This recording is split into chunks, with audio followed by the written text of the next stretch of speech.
Hojik chathajarakadoriba chapter asina nipan suba paaba loikraba matungda mapan sing chathajarakla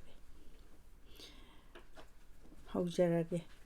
ayuk yanda mangda khulakpi mayaga loinana wakong sel puduna lakle adubu hawa khunja adudi leramdre tanja asimaktada khungi pungyaw thenba tarakle khulakpi mabukta karino haina chingnarei khulakpi karigino pungkhon sibo sabaw lambao senbagum taida maya soidre aina chingnaba makthokle pamahbi mama macha mahak thaki oiba tai karigi khulakpi gi mabukta chingnakhiba adu soidanamak khulakpada taklamba tare matama simaktada khunja ama thunglare khulakpi bu khungi miyamna kauri haina taklare wa mata ngangnadana lakpi chakhre khulakpi gi mayana wakong sen puduna mayum lomda halhore san thamu ke ningduna luang lon khulakpi gi yumda khunja pumba masing su na tilamle khungi khamdong yaitong punama lakpi bu taram na kausilli khulakpi aibu kawbabu karigino sabaw lambau sen bagum khungi pungjaw thinbagi maramna karigino khulakpa atai kari sunate lakpi ise nahakida lairiba pamhaibi mama macha maitei haibasi chumbro nate lakpa kanana kari hairabage khunja asina lakpi ga pamhaibi ga wari saba taba male achumba oirabadi takpiyo nate hariba asini lakpa namata na panghai hairaga thajaganu magi yanglai kharung ama haidoglu parina madugi mamal so aina pige laklibani sandang amakak adu phawda pendraduna oidaba nga haijilla boire khulakpi gi wadu taraga marau leiba khunja aduna khumlai haijinba nate lakpi ahal adu oirabini hakna karigi oidaba nganglibano leibak mangda waphambu thuliba karigino lakpi aigi di hariba asini lengdrabani khulakpana lakpi gi maril khangladuna harai pamahibi kauro magi wasu tasi lakpi aina piba ngamlaroi mama macha mak chatkre lakpi aina piba ngamlaroi mama macha mak chatkre kadaida kaidongoi mafong kaidano taklamdre ngasi ayu angamlada mama macha mak lairamdre kari wano ise nahaki da laibani nahakna khangdana kanana khangpham thokpage khangpham thoklabasu khangaudrabadi kamdongni lakpa aina hariba asini pamahibi maitai nate oiramlabaso hujikidi natre maitai oiraga aigi nakta karamna laifam thokpage lakpi na khungi mangna naba tarongani haibadi ningde adubu pamhaibina ikhang khanghaudana mangkhiba simadi singnadaba ngamde satlo kana no pamahibigi matung ilu phangnanaba talu kariguma phangba thoklabadi matuna mate enganu aigi mangda por khungi leng thokpa naha manga tara chong tholai makhoi satke haiduna makhoigi marakta lakpi gi mayasu yaurai makuta khulai paikhre safilan phi setkre khundagi mapan thokre maitai nupi tangadabari lakpi ise nahakti khungi imai pa sakpini lakpi haktakta thokhibani nahakna hena khanglibani maitai mapu thambadi lakpi hakmalidana lakpi aina khangbadi marol maral ta labini haiba asitani maitai ni haibagi maram aihak thirude khunja punamak nungbang nungsa yaikre pamahibi haibido kana amata dalalamde lakpi mahaksu khungi phanabata honarakpini oho tahoba yaudabana kana matana thajade adubu khanghaudaba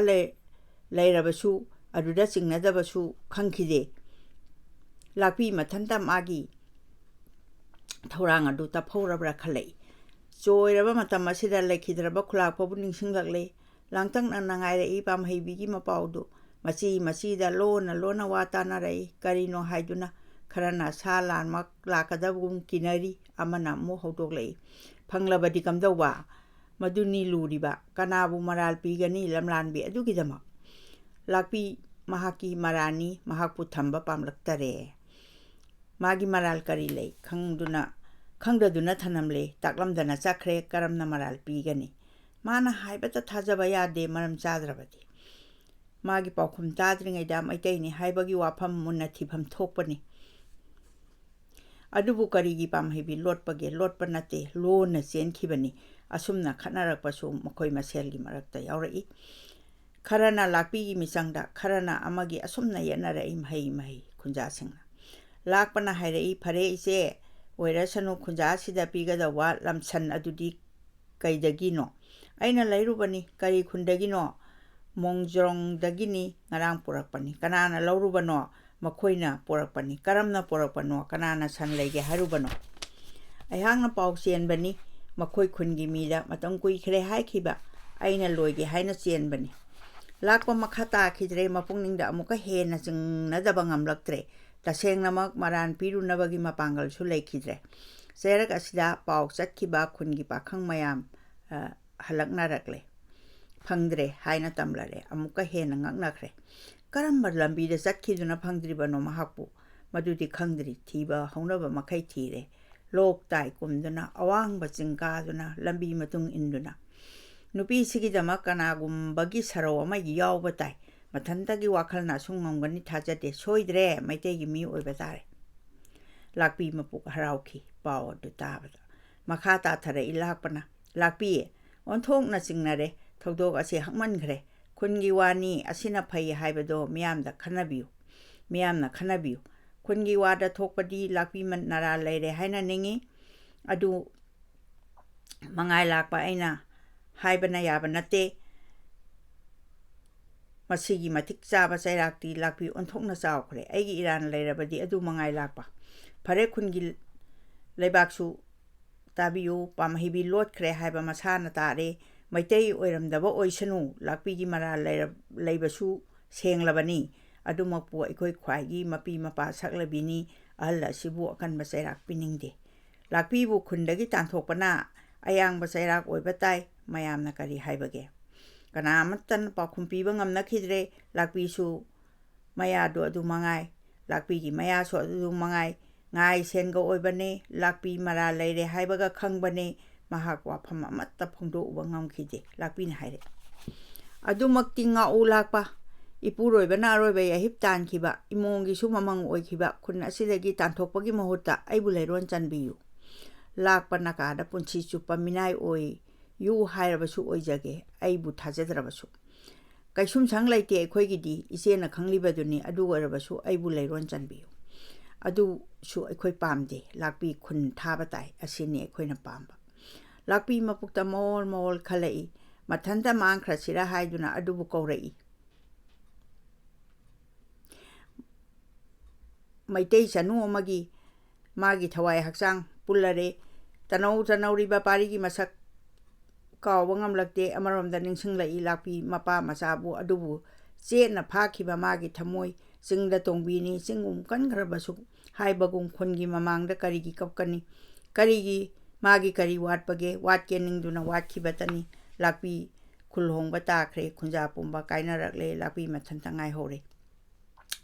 khulakpi mafam khangdraduna mayum tana halakle imungda changkhre yungi akoibada yenglei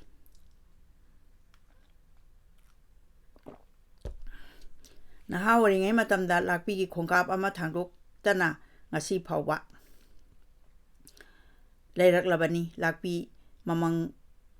oige haina ninglakpani yengluba khuding hokhiba punchigi thautok amamamta oina ningsinghanbagum thokre pubangam khidre adubu yadrabani na thaba taki khunnadu mopagi manakta chatpa matakre magi maya sulagli abo kaidongai chatpa tari ngasidi matam chadre hayengmak chatke pwagida